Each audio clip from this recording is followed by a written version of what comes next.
ऐसे हमरा के छोड़ के जाता इसके और खातिर जो थे जैसे हमरा के छोड़ के जाता इसके और खातिर एगो समय आई कि वो तोरा के छोड़ के जाई के और खातिर भाव लगा जा जैसे जात बाड़ू हमरा के छोड़ के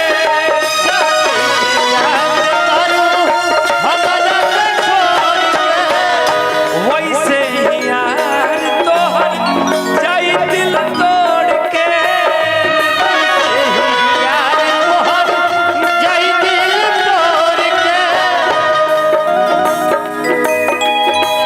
और जइया ऊ चल जाई तोड़ दिल तोड़ के शैलेश भाई तहिया ई गाना हम कहे ये दुनिया प्यार के किसे ये दुनिया प्यार के किसे मुझे जब भी सुनाती है वो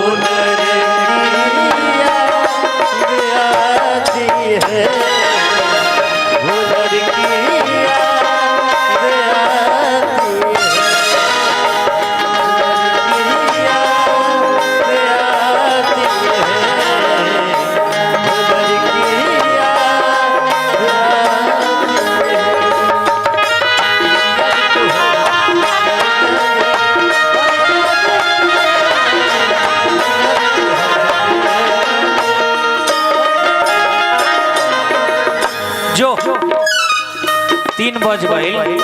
तो घरे जो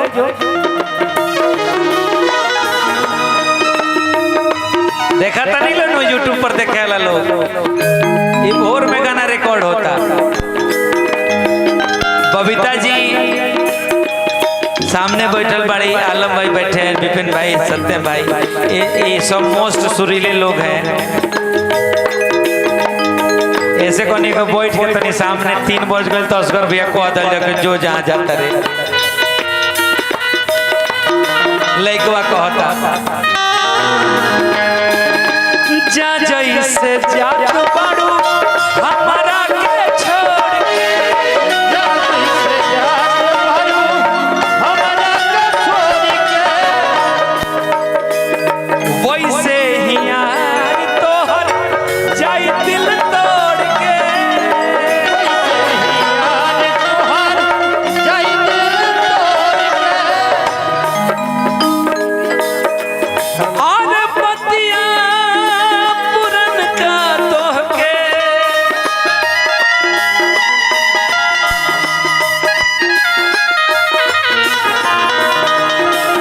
राजेश भाई वाह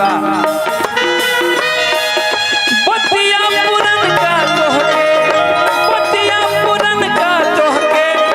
एक पल भी ये ना दी याद तोहर जिए खाए ना दी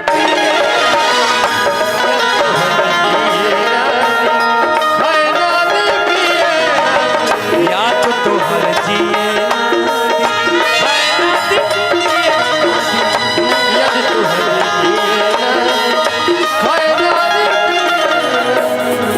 मैंने महादेव से पूछा वो छोड़कर चली गई मुझे मैंने साईनाथ से पूछा कि वो छोड़कर चली गई मुझे उसकी क्या मजबूरी थी महाराज ने कहा न कसूर तेरा था आलम न गलती उसकी थी मैंने ये कहानी लिखी ही अधूरी थी आधा कहानी लिखा ऐसा करने के जो याद तो हर जिए ना खाए ना दी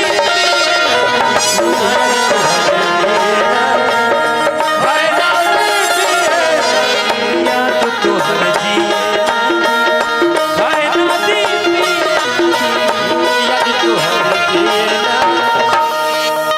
आने खाए ना दी पिए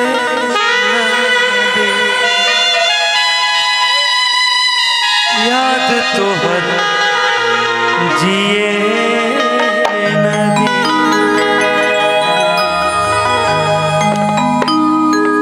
बहुत धन्यवाद।